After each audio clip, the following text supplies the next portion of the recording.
Good afternoon, ladies and gentlemen, brothers and sisters in the path, fellow aspirants, fellow travelers, ladies and gentlemen. It is indeed a great privilege, a great honor, and a great blessing for us at the Foundation for Universal Responsibility of His Holiness the Dalai Lama, and on behalf of the Mind Life Institute, to welcome you and to welcome two great masters, icons of the spiritual path, to what we consider a historic moment when two great minds of our times meet in dialogue and conversation. We will be talking about yogic and Buddhist techniques of mind training and cultivating happiness. In my brief introduction to Guru B.K.S. Iyengar this morning, I said quite literally the cliché that they need no introduction is particularly true in this context. And so I shall not waste our valuable time here with them in formal introductions. Suffice it to say that it has been a deep privilege to know and work with these great masters. And what has set them aside, set them apart from their erudition, their insights, and their wisdom, that here are two people who truly embody what they preach, and in the highest traditions of India's civilizational heritage, continue to practice, to engage in a daily sadhana or practice. So for them, it isn't a peak epiphanic moment of enlightenment and insight from which the teachings have followed, but a continuing process of engaging in what they teach and what they practice. It is a profound honor for me to be moderating the session. Sorry. Your Holiness, we're talking here about happiness, the cultivation of happiness, and happiness is variously described and understood in different traditions. Though in both yoga and in Buddhism is the notion of dukkha and the elimination of dukkha. But what is left behind, or what happens, or what is the state of mind once dukkha is eliminated or erased or transcended? We also have in our Eastern vocabularies, samadhi, moksha, nirvana, several words and phrases for this highest experience when dukkha ceases. So what is happiness in your tradition?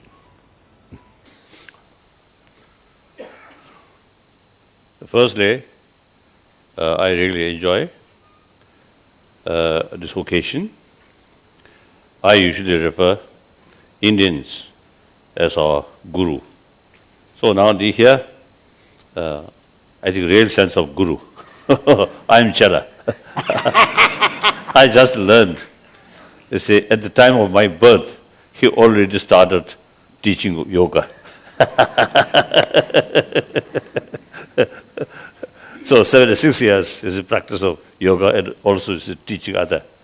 So real sense, because of the guru. Guruji.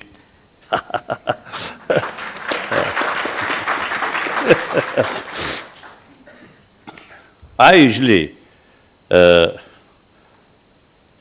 course my English very, very limited, vocabulary very limited, but it seems to see when we say happiness is in the sense more like satisfaction, deep satisfaction.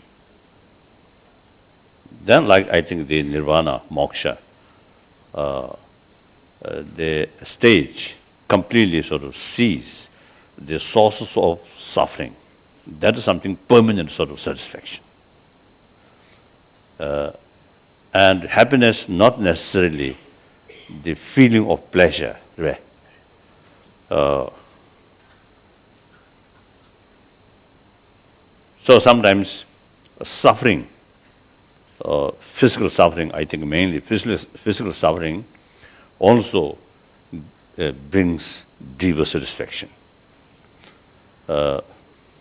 And then I think another level, I think important to make distinction. The sensorial level, the certain sort of satisfaction through sensorial experiences. Another level of satisfaction, not depend on sensorial sort of experience, but through, I think, mental level itself. So there are also, I think, two types. One, I think, more or less spontaneous. Another, through training, through familiarization, through cultivation, and make use it. Then eventually, certain sort of now, for example, the compassion, Mahakaruna. So once you actually sort of experience, of course, firstly, you should learn, then develop some genuine interest. Genuine interest brings, because of the enthusiasm and effort, and through that way, make familiar these ideas. They're familiar, So when we speak of cultivation, and here, it's normally translated as meditation, we have to understand that there are different forms of cultivation. In some cultivation practices, you take on an object and then focus upon it and meditate upon it. But in some forms of cultivation, you are not taking on a particular object, but you are cultivating a state of mind, a particular state of mind. So there are also, I think, different level of awareness. One level of awareness through word. Another sort of level of awareness through reasoning, you get some kind of conviction. Then third level of awareness through experiences. So through that way, you see, get a deeper sort of satisfaction at the level of mind aware. Mind not depend on sensorial experiences. So therefore, like dream state, the sensorial sort of consciousness, not active, not function, but mental level, you get a certain sort of feeling, certain experiences.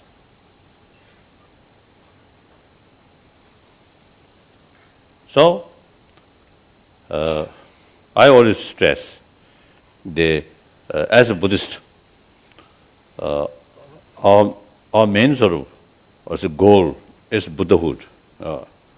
But meantime, we also should think the day-to-day life more pleasant, more calm. That as a byproduct, right? A byproduct. Through training of mind, you can, I think, equipped sort of better sort of the ability to combat day-to-day sort of problem. So that I usually see make sort of separation from Buddhist religion or religion. Simply, I call secular way to achieve happy life, day-to-day life. So like that. So that's happiness. It's interesting that both in yoga you have the 8 stages, the 8 limbs of reaching that stage of happiness, as you do in the Buddhist tradition. So that is the aspiration, and there are similarities in the stages of the path. What for you is the ultimate goal? And we will come to some of the techniques and practices and the stages, because there is obviously a popular misconception which you have drawn attention to, that yoga is basically postures and training the body towards the ultimate access to the mind. But let's just stay with the goal, the ultimate goal of yoga. No doubt, we all speak of happiness. Happiness has also got its own compartments. Like health having different compartments, Happiness also has got different compartments. Physical health, ethical health, mental health, intellectual health, conscious health, conscientious health, and divine health. All put together is real health. Till then, one cannot say that I am healthy. Similarly, like the Sapta Pranta Bhumika of Prajna, there are 7 states of awarenesses. So first awareness is the awareness of these 7 stages of health. Then comes the 7 stages of controlling the Sharira Jnana, or the complete understanding of each and every function of the body, Sharira Jnana, then Prana Jnana, how the breath moves and cooperates, coordinates with the prana for inner cleaning, cleansing the inner body, which cannot be visible to our eyes. Then each and every cell of our body, is it ethically disciplined in functioning healthily? Functioning healthily. Then comes the mental healthiness, where we are all caught up in lust, anger, greed, infatuation, pride, and envy. These are the emotional weeds which affects the mind. As such, the yogic discipline works in such a way that love without lust, anger without showing from the mind, but as if it is separate entity.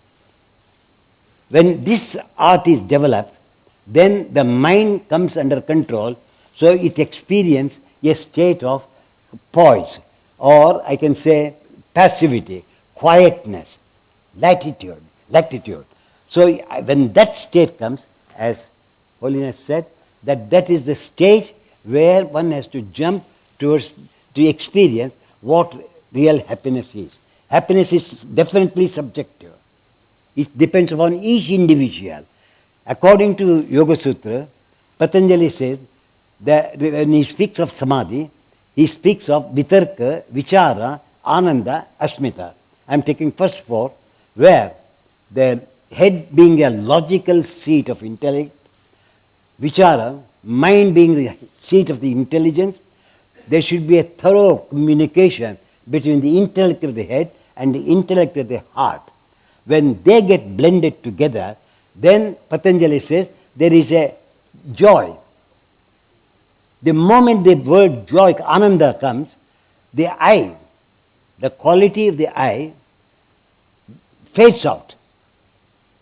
That is not ananda, it nullifies the consciousness. As it nullifies the consciousness, then the last stage is satchitta. You experience the true quality of the consciousness, which is pure in itself without any colorization.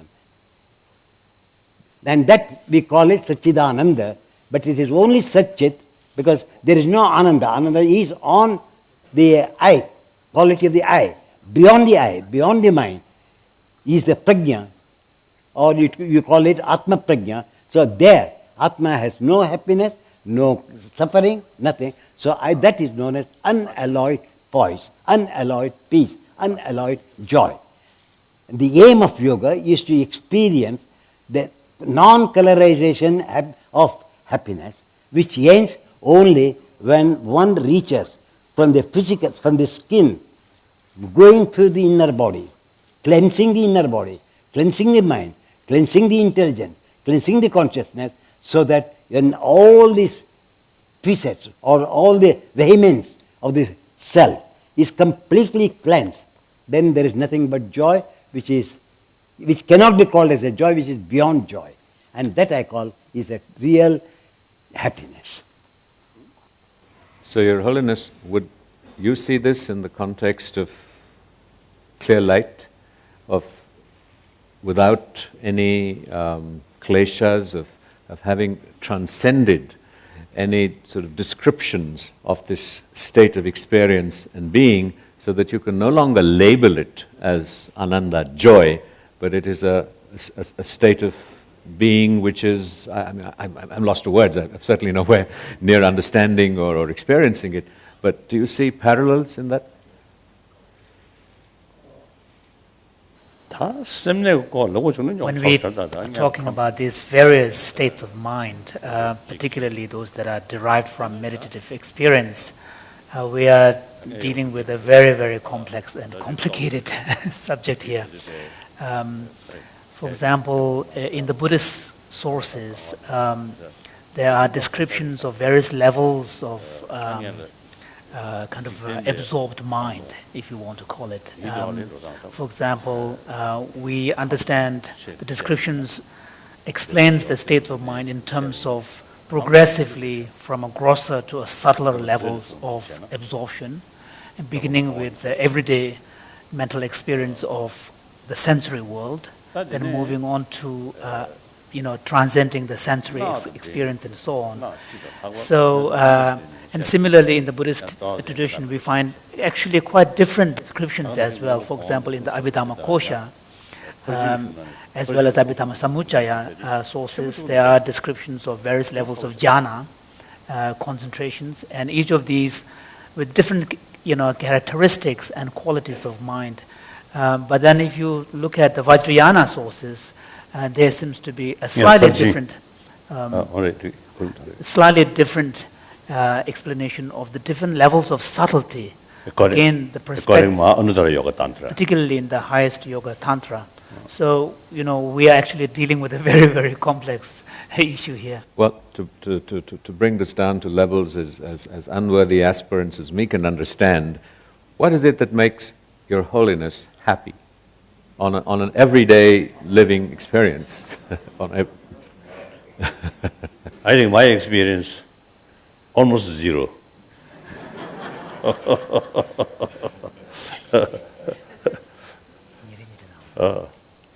Of course, my daily practice, many yoga mandalas involved. So each the certain the occasion or stage is some meditation. But mainly, my interest and also my effort about investigation, about ultimate nature, about ultimate reality, that we call shunyata or anathema theory. So now this is the demarcation between Buddhism and non-Buddhism. Atma theory, anathema theory. So anathema, in deeper sense, the absence of independent existence. So that we call shunyata. Emptiness. Of course, each yoga practice, yoga mandala practice, the basis of visualization is the understanding of shunya. So without that, the visualization is just play. Right? Cannot be counterforce for grasping. Grasping and clinging.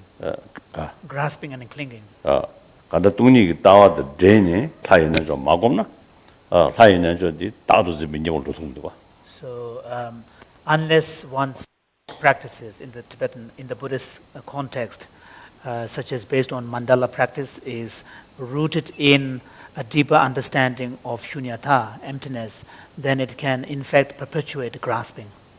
So that's my main interest. And then again, you see, in order to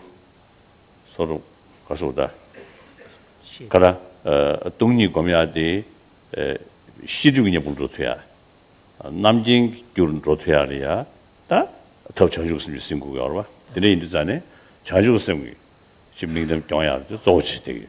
So since that wisdom, the understanding of shunyata, in order for that to really become a counterforce to even to the subtlest imprints and dispositions of affliction, it needs to be complemented with the skillful means aspect, the method aspect of the path. So here, one of my main practices involved cultivation of bodhicitta, awakening mind, and compassion.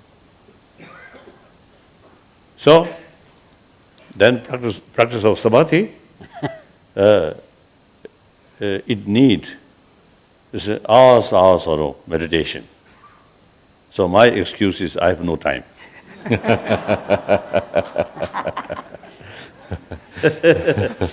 If I have sufficient time, I don't know. Due to my laziness, I may not practice that. Guruji, in terms of your practice, shunyata, the emptiness of inherent existence, in some ways is aims at, in our own everyday lives, to loosen our sense of grasping at false reality. That to get a sense that what appears solid and it has an independent existence from its own side isn't really so.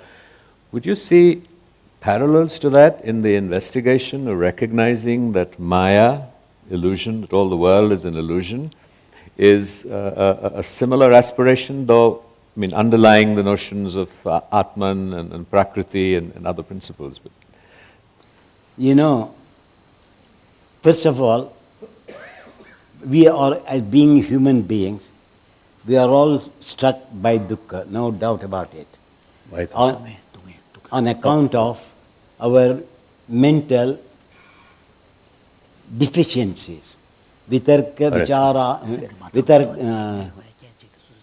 vitarka himsadaya, kruta karita anumodita, lobha krodha moha purvaka, mrudu madhya adimatrad. Ajnana ananta dukkha ajnana phala iti pratipaksha bhavanam. So here Patanjali gives the reason that for suffering, the cause is that we are ignorant, we are caught up in the field of lust, anger and greed. On account of this, we are struggling to get out of it to experience the joy, the bliss. So the reason for our weakness is that our understanding, the total cleansing of the mind and the brain with the knowledge is still lacking. When these two are completely clean, that is where the Ashtanga Yoga, what this morning I gave the presentation, shows how one can improve by the ethical discipline of each asana, where the yama, in the principles of yama and the principles of niyama are introduced in each asana, so that one can experience a state of, what I say is poise. Now we are all sitting here, the silence in the hall, which we are all experiencing now, no noise, no sound except our voice. What do you term that? It's nothing but poise, a state of silence, stable silence, where there is absolutely, you cannot term that as happiness. But you are all contented because there is a silence. So from this we learn that what yoga teaches is that when we are in the state of present, present has no movement. Present is moment. But the wheel of the moment moves forward, it is called future. If it moves backwards, it is called past. So we always live not on the present, which goes on rolling, but we live in the movement of the moment. That is the past or the future. But nobody attends to the present. So when we are, as I showed you this morning, stambha vritti I said, so we make the mind to remain in a state of present throughout the presentation of the asana, so that he understands, the practitioner understands that vartamana kala, the present, is the only state which gives us real happiness and joy. Because we are not caught up on the wheel of the past, on memory, or the visionary feelings of the future. But we live stable. So that stable time, if we live with a stable time, the other two times disappear. And I consider that as the best of the happiness in the each individual can experience while living. And that is the beauty of yoga, which makes you to realize that you live in the present throughout. Neither oscillating nor wandering. You come to a state of steadiness, and that steadiness should be from the, like a thread having two ends. The mind has to move without disturbing in the thread, keeping the beginning and the end of the thread in a single thread. That is how the mind should flow, and I call that mind is the contented, fulfilled, experienced mind. And that is for me is the real unalloyed joy, unalloyed peace. We use the word, but happiness has no terminology at all, no expressions at all for a real joy. This cannot be explained if only one can feel it. Therefore, as I am with him, there is a closeness. There is a closeness in his approach and in our approach. So therefore, I consider that we too should work together and blend the materials which we have so that there is a common avenue found for each individual to experience that joy. We use the word, for example, Maitri, Karuna, Mudita and Upeksha, which is common to Buddhism, to all religion. So this Maitri, Karuna, Mudita and Upeksha has got a very literary meaning that you should be compassionate, you should be friendly when needed, you should be compassionate when needed, when you should be glad if my friend is better off than me, but not to go against him. And indifference means indifference to the pleasures or the pains, but keep it in a state of suspense. And that's what the asanas will help you to keep them in a state of suspense. So you develop the art of indifference, which is nothing but renunciation of the attachment of the body and changing that attachment to get contacted and attached to the self. And that I consider is the highest bliss in our sadhana. We're going to press a pause button because Guruji has most kindly agreed to get two of his students to demonstrate an asana or two which will explain this aspect, the ethical dimensions of posture. For example, I spoke of the principles of yama and niyama. The principles of yama are ahimsa, satya, asteya, brahmacharya, parigraha, shaucha, santosha, sabaswadhyaya, ishvara, pranidhana. We are misunderstood that people say what not to do, what to do. It's not what not to do, what to renounce. So yama is the one which is connected to the karmendriya, though the yogic start from the self towards the external frontier, the skin, but actual practical yoga starts from the skin, karmendriya. Then it touches the gyanendriya through yama, through niyama, karmendriya by yama, gyanendriya by niyama, then snayu vritti nirodha by asana, prana vritti nirodha by pranayama, manovritti nirodha by pratyahara, buddhi vritti nirodha by dharana, ahankara vritti nirodha by dhyana, so that you experience the state of the self. And that is how the yogic discipline begins, by accepting the weaknesses and how to get out of these weaknesses through the organs of action up to the sight of the soul. And in one or two asanas I can explain to you how yama and niyamas are involved. Take Trikonasana.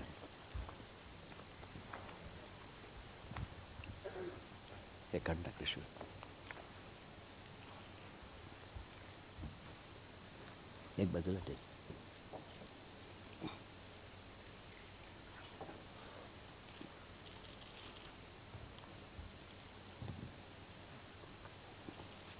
एक बस लुटे लुटे करना चाहिए.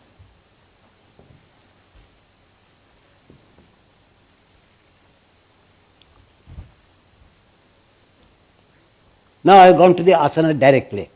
Now come up, first of all. Now if you observe, I think he has to see, no?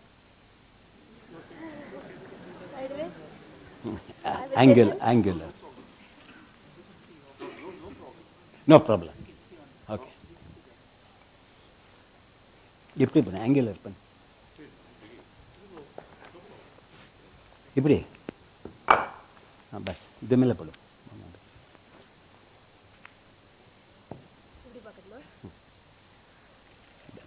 Now, stretch your hand. You can do this way.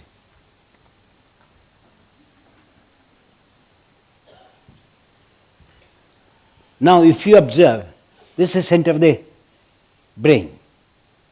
I have to measure when I am doing the asana, what is the range of stretch I am having?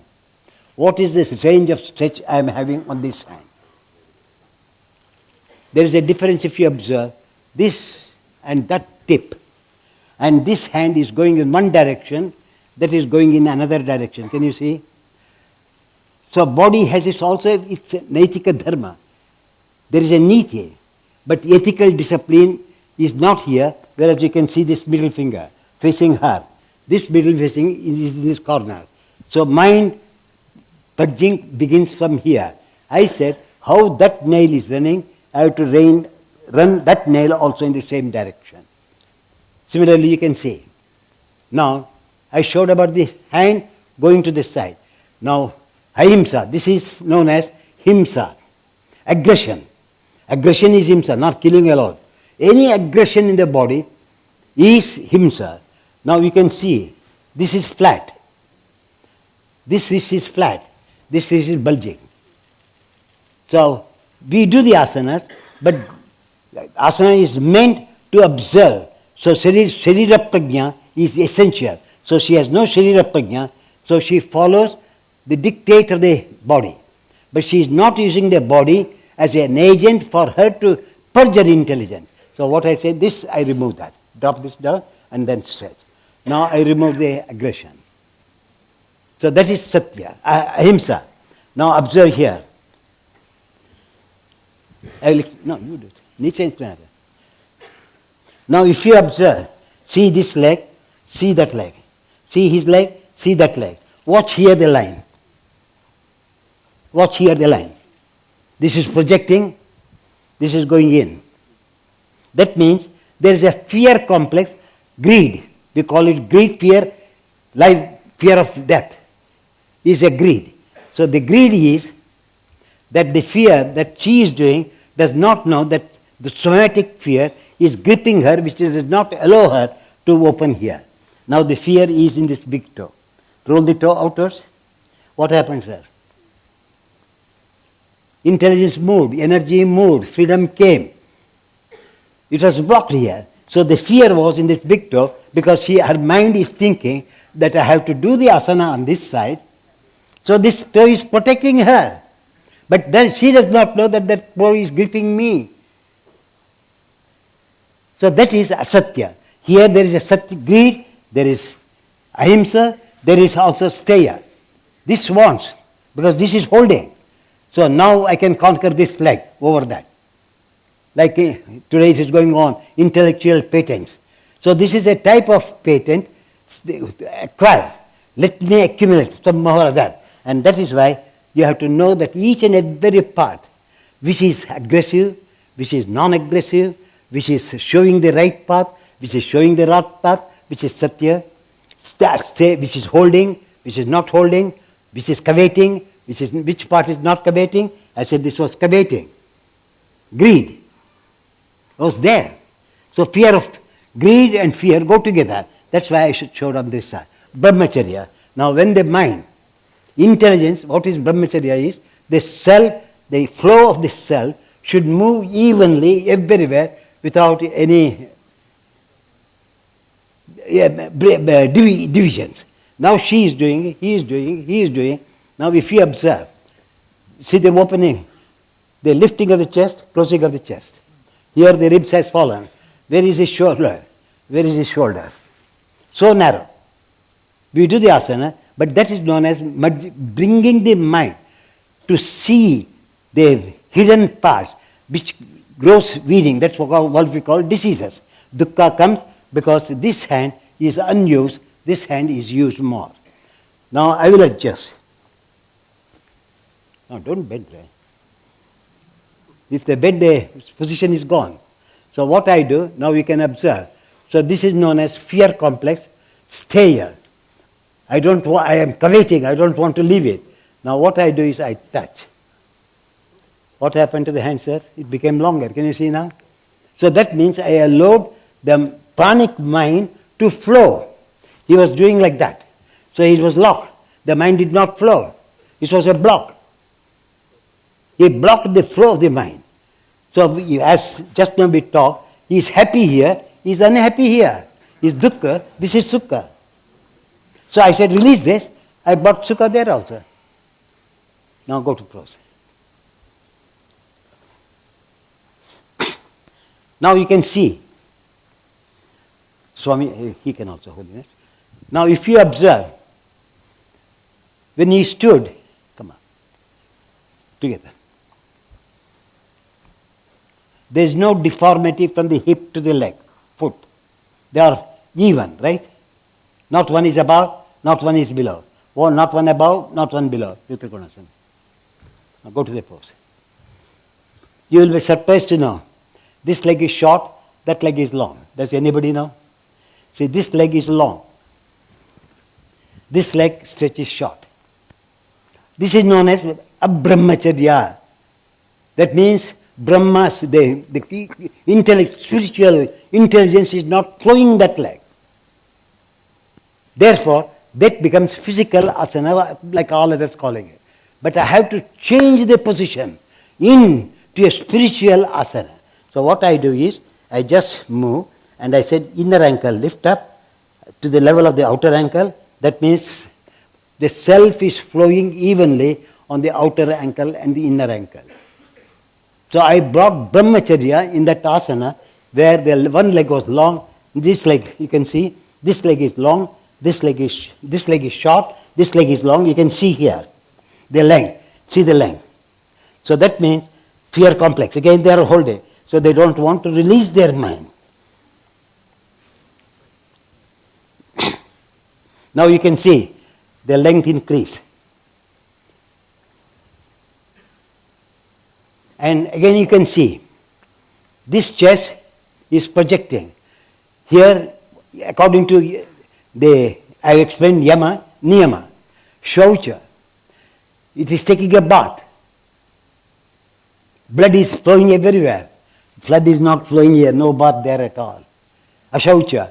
This is shaucha, this is ashaucha. Same. You can see the width of the chest bottom are non-identical. So that means the blood is touching everywhere. So there is an inner bath taking place. There is no inner bath taking place. So that is ashaucha, this is shaucha. Now I adjust both of them.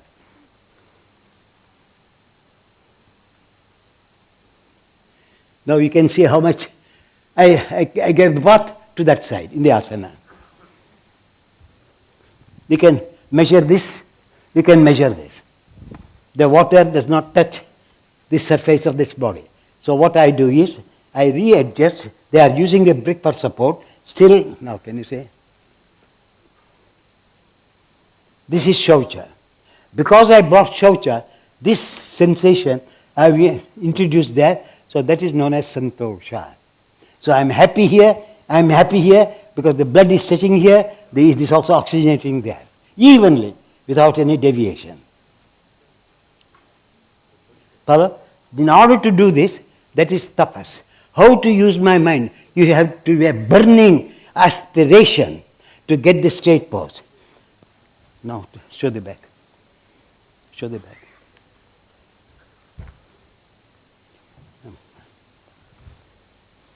The burning desire is hidden here. This is called trikonasana, but straight line. Is it a semicircular line or a straight line spine? You can see the spine. It's a circular, and we call the name Trikonasana, and what are we doing? We are doing Chakrasana, not Trikonasana. Dome shape we have taken. So it's a dome shape. So I have to remove that shape of the dome. Give me your hand. Like that. What did I do, sir? This is tapas. Aspiration. It should be burning where I am doing wrong, where I am doing right. Just doing the pose, saying I am satisfied, that's not a satisfaction. As His Holiness said, sensory satisfaction is not a satisfaction at all. Spiritual satisfaction you have to achieve. So from here, I tell him to go and reach that leg by the mind. Drop that down. Similarly, have. Now, you can see this shoulder blade and this shoulder blade are not parallel. But here you can see the chest is good. So take this shoulder blade is just completely detached to the body. This shoulder blade is detached, this is attached. Yes or no? Yes. Now having this, though they are practicing, they don't observe. Now when it is attached, let me attach that shoulder blade also to my body. What happened, sir? What movement came? How much space the mind got it in that limited body? So this is Swadhyaya. Study of the weaknesses of each tissue in body, how I have to keep it attended to so that it comes also as clean as I wanted it. So when all this, the surrendering of this pose to the self. Now this triangle is a good triangle because this is one triangle, this is one triangle, this is second triangle, and the third triangle is the soul. So you can see from the center to the foot and from the center to the top arm, the body is evenly divided, and that is known as His Holiness used the word equilibrium. Samatvam yoga uchyate. I have brought equanimity in each and every cell, each and every joint, each and every muscle, each and every ligament, in such a way that the mind flows without a barricade. The president can move in a red light, you will be arrested. The same thing here. The self is blocked here and there. So I want my body to allow the self to flow without any interruption in each asana. And that is known as asana, where all the 10 aspects of the ethical disciplines are involved. When that is involved, the mind is single. So you jump to pratyahara immediately because mind control comes then. Thank you. Thank you.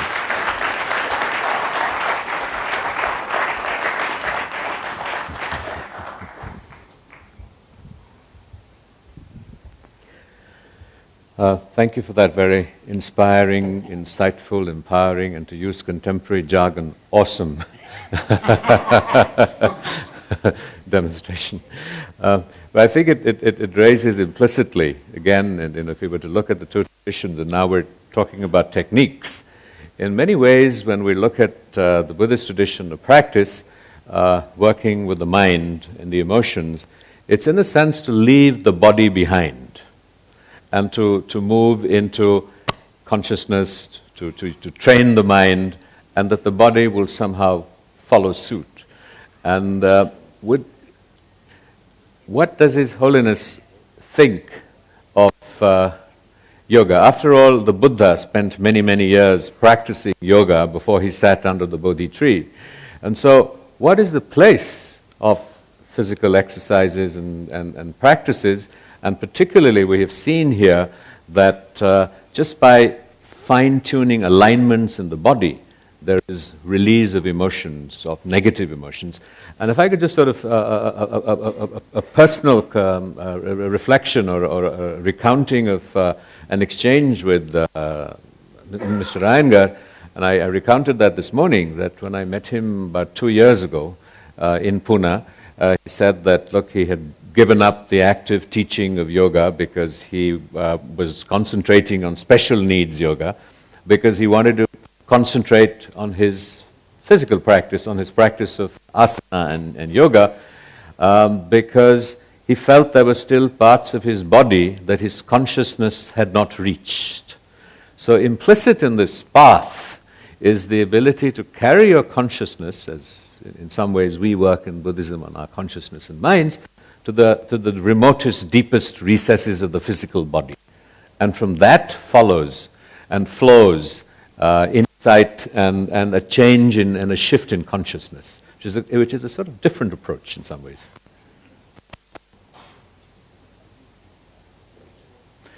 While he's interpreting, we have left notepads on your chairs, and in about 10 minutes, or maybe this is a good time, if you could pass them down to the edge of to the last seats in each row, we will have them collected and sent up. These are questions for His Holiness or Sri Iyengar.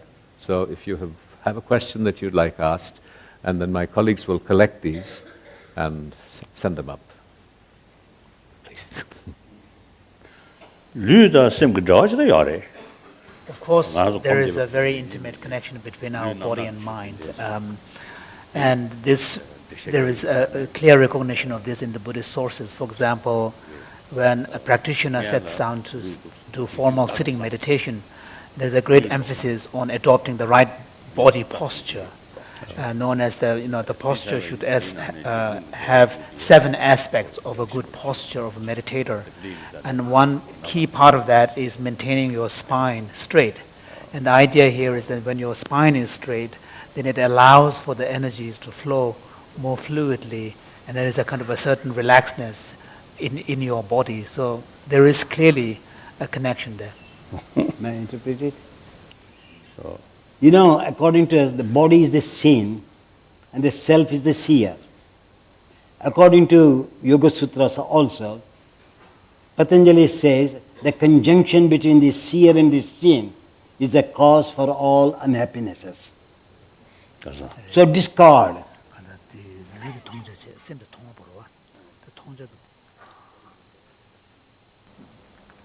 So break that. But being as an academical man, he answers in such a way, renounce this scene and stick to this seer. Realizing that it is not possible, or understanding, there's a academical terminology, he changes. They are there for the sake of the soul, for the sake of the self, to understand its position. Very beautifully he has explained where Saswami Shaktyo Swarupa Upalabdhi Hetu Samyoga. This samyoga, this conjunction between the seer and the seen is for you to understand and uphold the quality of the self. You really understand, get the knowledge of the self, understand the knowledge of the self, and experience the sight of the self. So that is why all these things are there. So for me, as he put the word, Sharira is not Maya, Sharira is a playground. So the Atma plays in that playground, so that the Prakriti and Purusha get wedded together, like Kshetragya Yoga of Gita, where it says the body getting wedded with the self.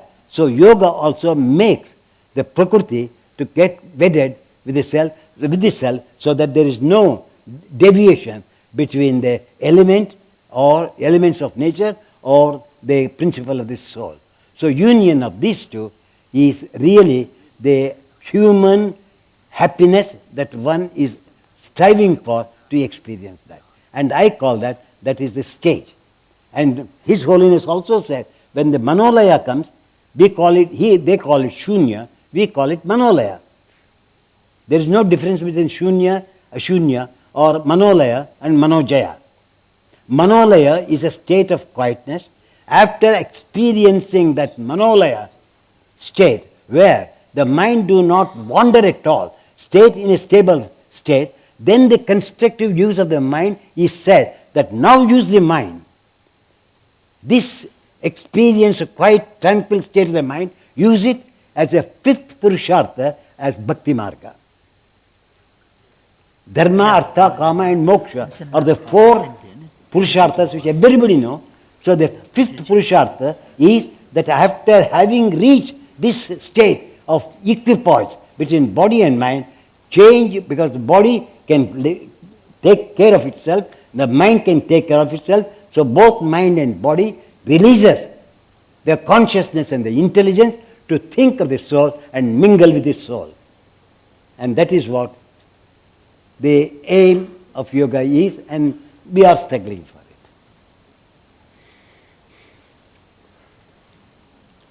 Tā lūgi kasūri pīki nādāro, sō tsūgu chūna milungu nāñjō tā nītūgu nāñjō kandī chōshirī. So His Holiness is wondering that if, in the practice of the yoga tradition, there is such an emphasis on appreciating the connection between the body and mind and the proper proper postures of body and how that facilitates different states of mind. He is wondering because in the Buddhist tradition, there are certain in the Vajrayana tradition, there are certain practices which aim to utilize states of mind during dream state and deep sleep state, which obviously has no correlation to physical posture. So how would you relate that to the yoga teachings? No, when I presented this even Trikonasana, for example, I showed you the ethical behavior of the body. And also, some parts are in a sleepy state, some parts in a dreamy state, some parts are in a wakeful state, in any movement. So, the first stage of making the people to do the asanas and pranayama is to realize that how to get all pervasiveness of the intelligence so that there is no compartment like nidra, swapna or jagrata. But it should be all pervading where all the three avasthas or the states disappear. And I consider that as the highest point of dhyana. But Mr. Iyengar, do we have do you have in the yogic tradition working with dream states? So when you're in sleep and you, or not in sleep, or different levels of sleep, do you then work with or use dream states as part of the practice? No, it's not like that.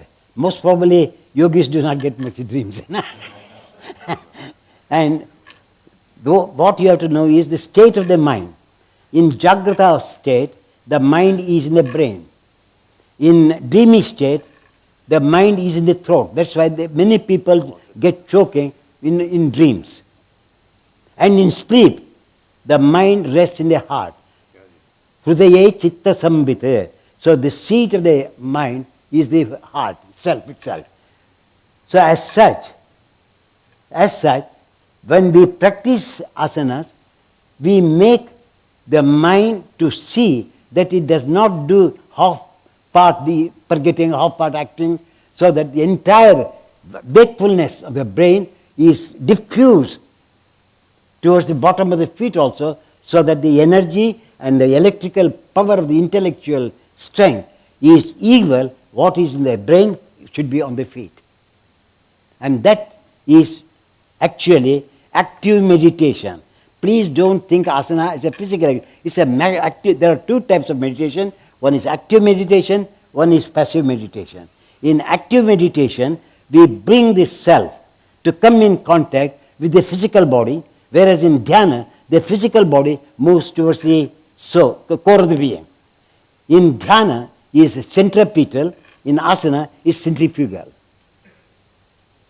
So if we know these differences in the movement of the mind, probably you will all become to experience the knowledge of which is connected to nature, is equal, is in par with the intelligence of the soul.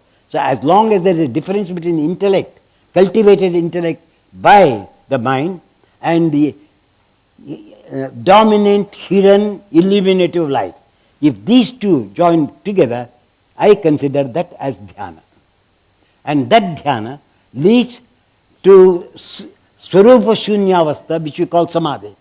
Actually, samadhi is not the highest level. This is the beginning stage, because swarupa avastha is lost. The swarupa pratishtha has not been established.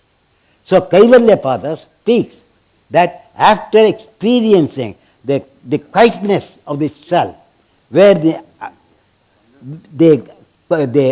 presence of the I is faded, then the real I comes up. And that real I means that you have reached the ultimate aim of dhyana, because all these other aspects becomes the steps for kaivalya, moksha. So in a simple language, moha is connected to the body, moksha is connected to the self. So freeing oneself from moha is for me the freedom of the body.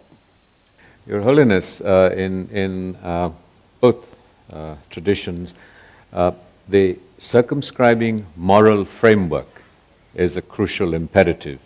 In yoga they call it yama niyama. And but however, in applied Buddhism in our everyday learning context as aspirants, as many of us are, that most teachers don't really wait for us to fulfill the obligations of the moral framework before plunging into the path. The assumption is, in many cases, and certainly amongst many yoga teachers,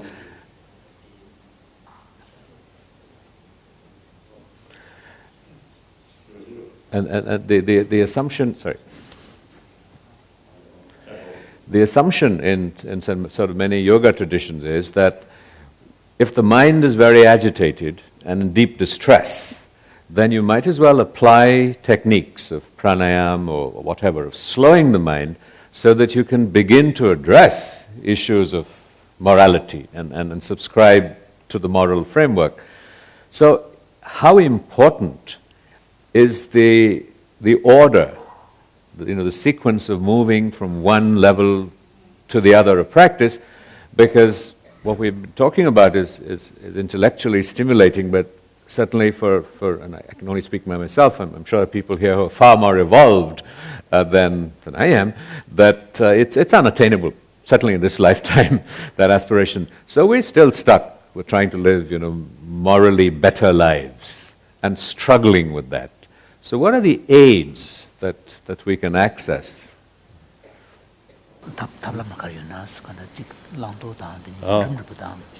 Shila, Samadhi, Paranja, common. Buddhism and non-Buddhism, same. So Shila means training of mindfulness. Training of mindfulness and awareness. So children 다와서 전시 봐야 되고. So in order to uphold an ethically disciplined life, you need to apply these two faculties of mindfulness and awareness. 저다가 나디 전시 공부에 동야 되기 3대 주의하기 다 답시做的 전시입니다. And the reason why morality practice is so important is because in the context of living a moral life, you are in some sense fine-tuning your ability to apply these two mental faculties, mindfulness and awareness. And in fact, these are the two most important factors in the context of cultivating dhyana, concentration as well. 더 섬지지고디 더 섬지지고 3대 3대 룸니 3대디 지 심그 누버드 빼어마도 3대 코르스비는 왜 롱어데 수시하죠. 그러나 저들이 있는 자네 코다 믹베 개발래 딱고 계획 모를 줘야 돼. 개와 치중 럽치중 모를 줘야 돼. 다 믹버드 아니 꾸노들이 개발도 와. 자자가데 가도 또 싫어서 내고야 돼. So now when you look at the dhyana, the concentration, where the key quality of that is the single-pointedness of mind, the stability, a stable mind with a single-pointedness. And in itself, from a kind of a moral point of view, it's neither virtuous nor non-virtuous. And what makes it virtuous is the other factors, such as the kind of object it focuses on, complementary factors, and so on. That's why, in the Buddhist context, the role of wisdom, prajna, becomes very important. So therefore, in the Buddhist tradition, we make distinctions between, vipassana that is mundane level and vipassana a non-mundane level. And that demarcation is done on the basis of the kind of object that you take on in your practice and application of wisdom. And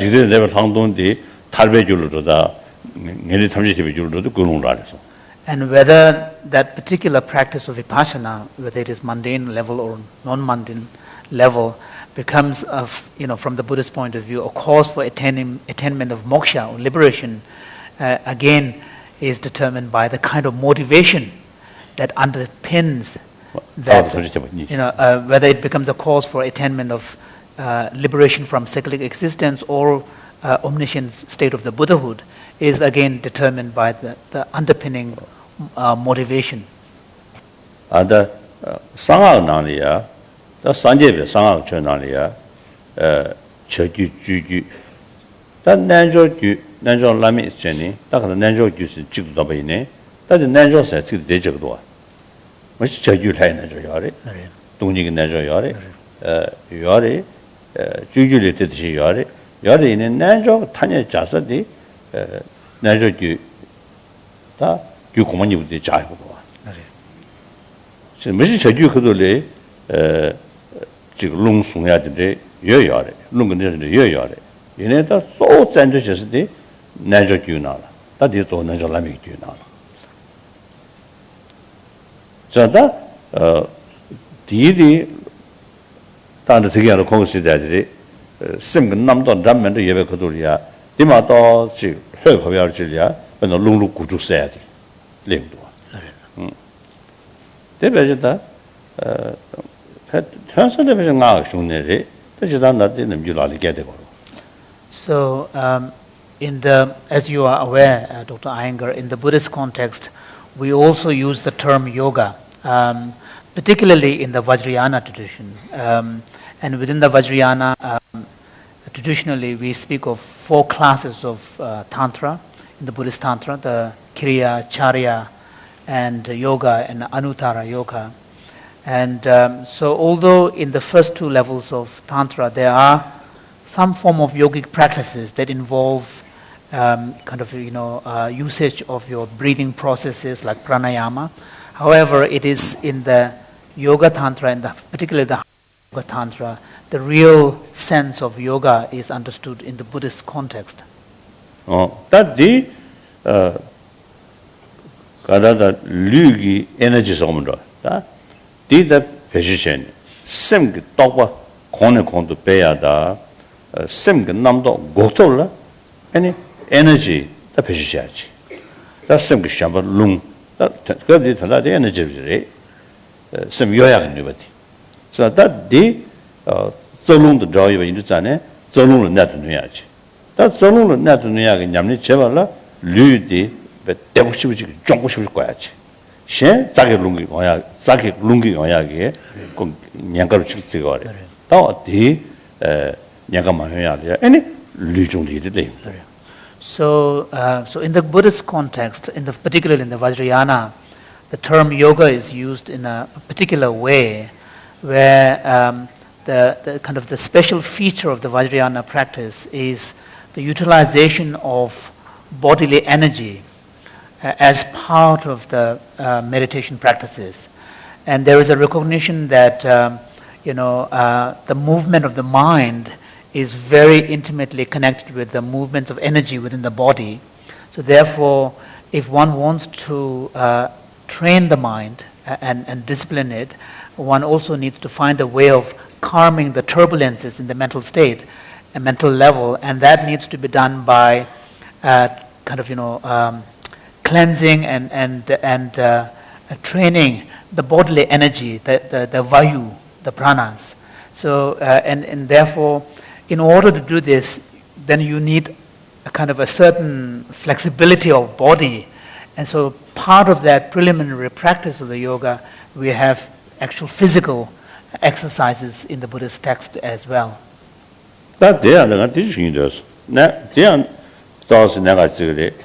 Some number remember. Some Chita, Tochu Kayameva. Chita, Lumudens, the Chu Paji, lunga den zhe mi do jig dang da yang bana re da zhe mi do de zhe mi do ne ge ta la的恰当的这是这的还是mun jo yuan ma ta se re de ne digi zhe mi do go gom sha ba digi je to go ne go li ya cha dang shu chung ro ya ge da nian bu chi dang ro ge chi ge na da san jie wei shung na ne cha dang ge chen bei ben min ji nyong de de sun ji bei ni bu gom ya 다 대민 유무 뒤에 실로 유무 잔도 되게 예배 이제 전에 때 따올 기회 줘 유무 다 될래야 믿고 삼기 미셔와 대 가서 우리 그게 친절로 따와 되게 신유 수신 배관에 다들 숙중 다야지 저 뒤에 다음에 따와서 시행이 돼요 So one question that His Holiness would like to ask you, Dr. Iyengar, is the following. Clearly, when one attains a state of mental equilibrium, where there is no conceptual thought processes going on, where one is in a state of equilibrium, and when one, in fact, one could call that state a kind of a neutral state of mind, where there is no evaluation and judgment and so on. So clearly, when one is in that state, there is no room for the arising of manifest levels of anger, greed, attachment, and so on. The question is, in the subsequent to that experience, in the subsequent period, what would act as a kind of a remedy or a counterforce against our afflictive emotions? And the reason why I ask this question is the following. Because in the Buddhist tradition, among the various factors that afflict our mind, we have more affective states like anger and hostility and attachment, jealousy, and so on, which seem to require a certain types of approaches to calm them down. But there are also more cognitive types of dissonance, such as a misconception and strong grasping at a false view of self. So in the Buddhist tradition, there is an understanding that in order to counter this, pure non-conceptual, thoughtless approach isn't enough. You need to actually actively cultivate an insight, an understanding that acts that sort of takes into account the opposite perspective of our false, distortions. So there is this recognition that you need, in addition to the non-conceptual state of mind, you also need a more discursive, active, insight. So that's the question. Well, there is a very good sloka in Hatiyada Pradipika. Indriyanyam hi manonataha manonata maratasya layonata Indriyani manonatasya marataha maratasya layonata talayo nadamastritaha. It's a very important function where mind is the master of the senses and prana is, as they spoke, prana is the master of the mind. So the moment you realize and master the rhythmic flow of breath, the mind becomes calm. Chalevatam, chalam chittam, nischalam bhavet. So as the wind blows, so the mind moves. So there is a tremendous connection between prana shakti and manas shakti. So if these two are coordinated together, the mind cannot wander at all because prana is brought into a rhythmic state. That's why pranayama is a foundation for experiencing the spiritual aspect of life. So prana is very important, which I agree with them. And at the same time, we should know that a bird cannot fly with one wing. It has two wings to fly. So similarly, if we have to climb the ladder of spiritual life, we have followed two wings.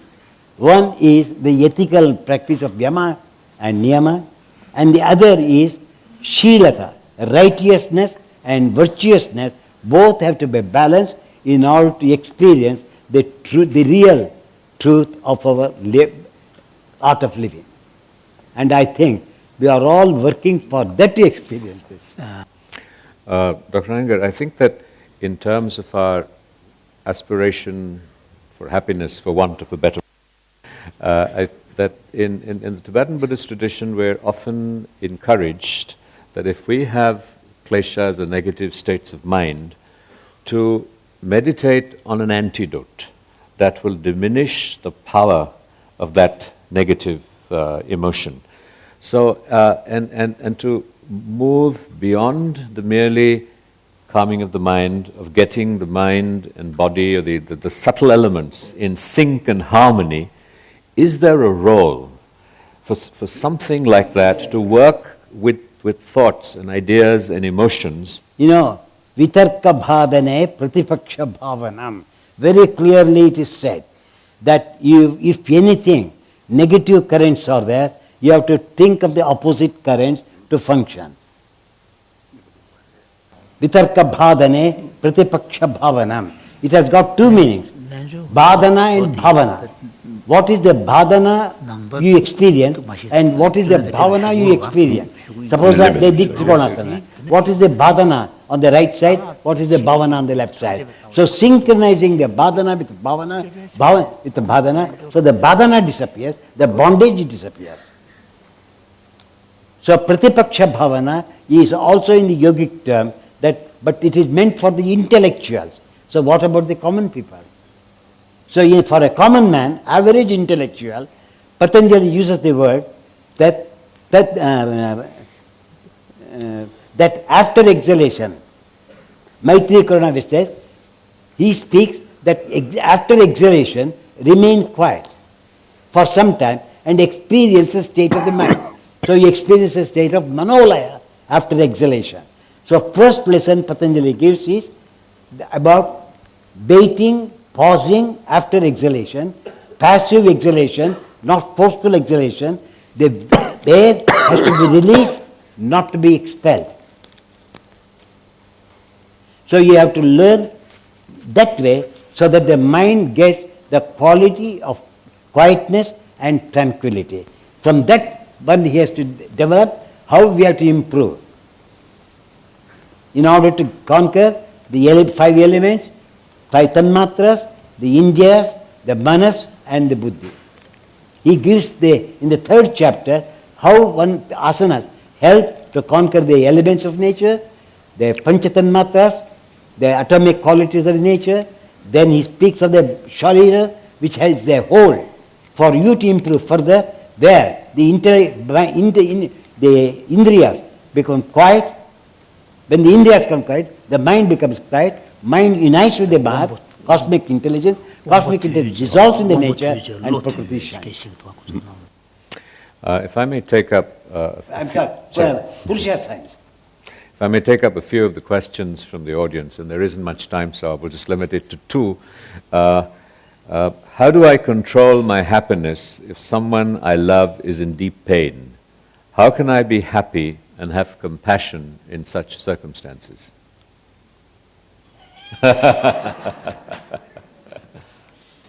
Sir, I am a married man. I have 5 children. I am not practicing yoga as a renunciate.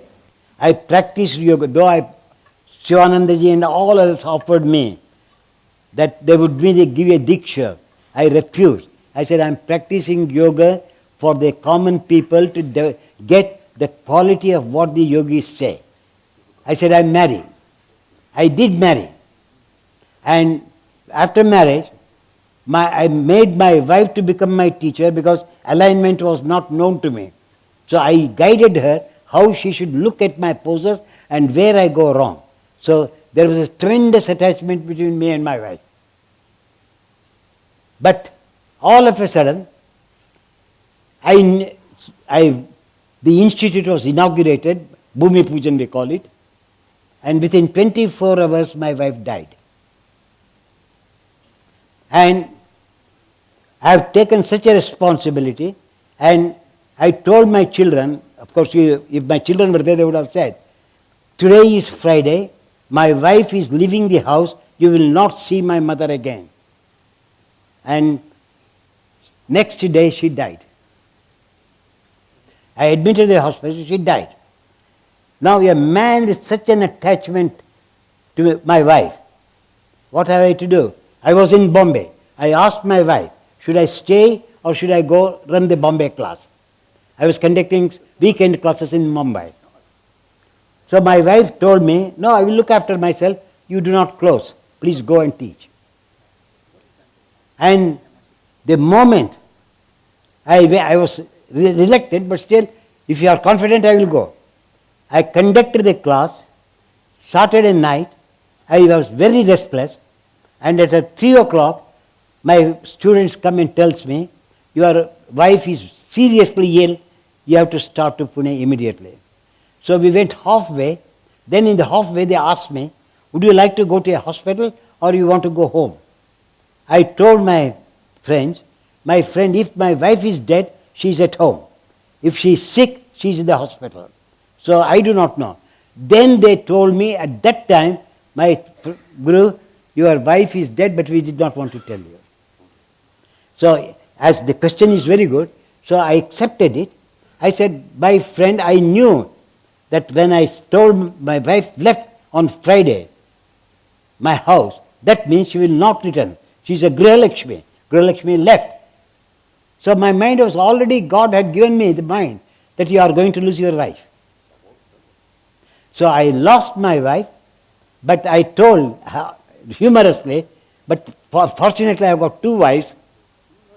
One was yoga and the other was my mortal body, wife, mortal body.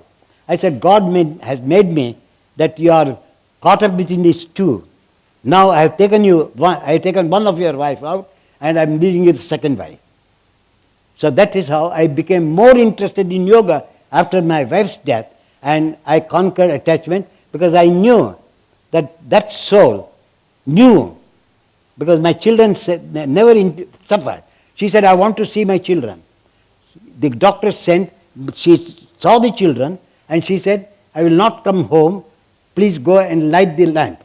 And they lit the lamp and came home and she expired. Now when that attachment was there, just imagine that could I taught at yoga, I would also thought of renouncing. I said, no, she have given me the responsibility of carrying the unfinished work that I should finish without her. And that's how I conquered that attachment and came out of it, my friend. I'm giving my personal example. We have several questions on depression, that when we're depressed, what are the techniques, what are the practices that can help us climb out of depression? Your Holiness.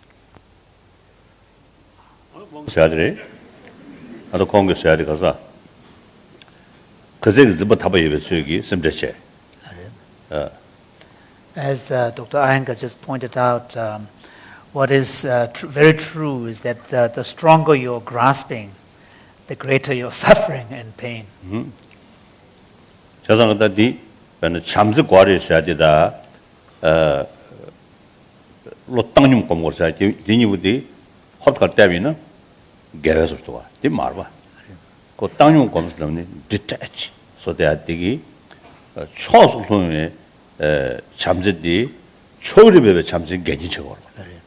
So, for example, in the Buddhist tradition, on the one hand, the tradition advocates the cultivation of loving kindness and compassion. But on the other hand, the tradition also advocates... and before we actually do the meditation on loving kindness and compassion, there is encouragement to cultivate equanimity. So which seems to, on the surface, seem to be kind of contradictory. On the one hand, because the practice of equanimity involves some degree of detachment from the object of attachment. but compassion and loving kindness seems to be making you reach out. So this seems to be on the surface kind of contradiction, but in fact what is happening here is that through the practice of equanimity, that kind of the grasping element in your kind of love is being kind of cleansed, so that the compassion and the love that arises is a pure one, is a genuine one, unbiased. Because otherwise, before that, your love and affection is biased. And 낭바지 거는 샤베는 다 동네 코어장 풍부 샤베. 아니 당진다 아니 당진다 대왕의 레 사니 다가다 레뉴니 두샤베 엔다 배치다 낭고 가리네 페이지 두지기도 그런시. 아니 가 풍부딘 두지기도 그런시 뭐지. So,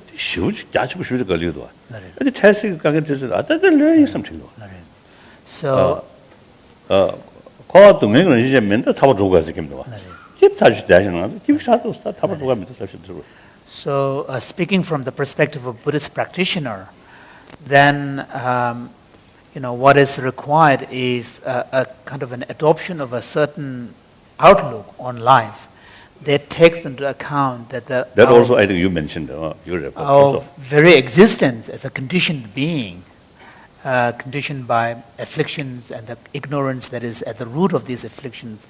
Our very existence as a conditioned being is in the nature of suffering and dissatisfaction.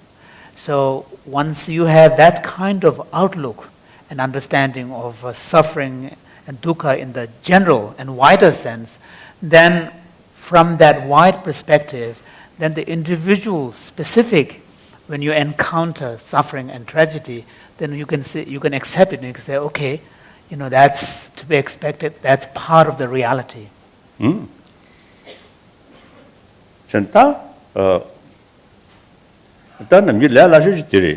Realistic choice to me, did you can't have realistic chat. That realistic chalia are the Jujugi, Kerjos said it. Realistic. So often I tell people that in our day-to-day life, which has many ups and downs, one of the most effective ways of dealing with this life situation is to really adopt a kind of a realistic stance. And that way you can deal with situations in a realistic manner. And here the Shantideva's advice is a very helpful one when he says that if there is a solution to the problem, there is no point in being overwhelmed by it. If there is no solution to the situation, then there is no, if there is any solution, there is no need for being overwhelmed. And if there is no solution, then there is no point in being overwhelmed. Very practical. Very realistic. So whether Buddhist or non-Buddhist, whether believer or non-believer, we can adopt that. Now can I say in the yogic field, just one word? When Daurmanasya is there, the mind becomes empty and sinks deep inside. So the disattachment between the conscious existence disappears. So when we teach for them, we make them to connect the mind to the body first, to develop a positive attitude. So by developing that, because mind is sun, so it is for the asanas where we have to make the subconscious mind to grow to such an extent that it covers the emotional seat of the trunk totally, so that they develop unity. This connection having been removed, connected to the body, so that they come back to their ordinary way of thinking, then we guide them from there how to proceed step by step on the spiritual ladder. Thank you. This has been a great blessing, a great privilege, a great honor, a great learning experience, and a historic moment for all of us here in the audience. And may I, on behalf of the entire congregation here, send out our very modest, humble, but earnest and most sincere prayer for a very long life for both the great masters. Mr. Iyengar at 93 is ahead of His Holiness in the race, but nonetheless, our very sincere and earnest prayers for your happiness and good health, and may you and your wisdom and your lives continue to guide us. Thank you. Oh, very good. Thank you.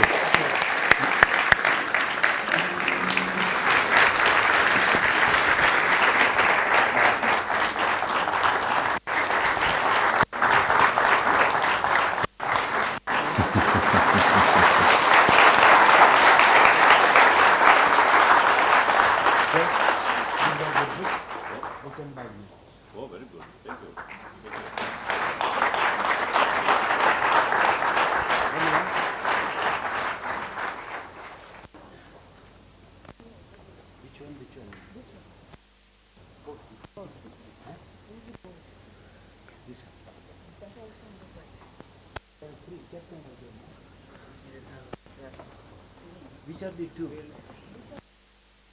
We'll sort it out later. We'll sort it out. Confused. So this is one set. What is the other set? Oh, okay. This is also there. Two are right. These two are right. So these are all my books. Oh, thank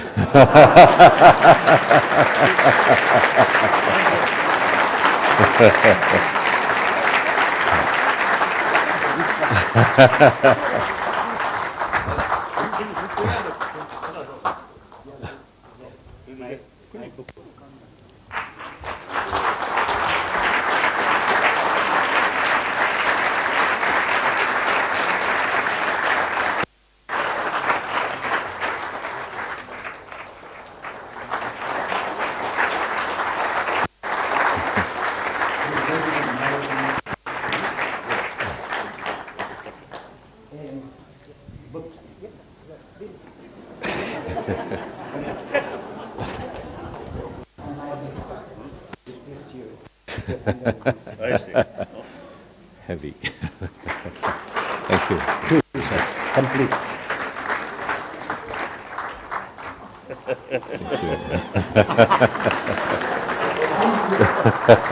Yoga exercise. Thank you.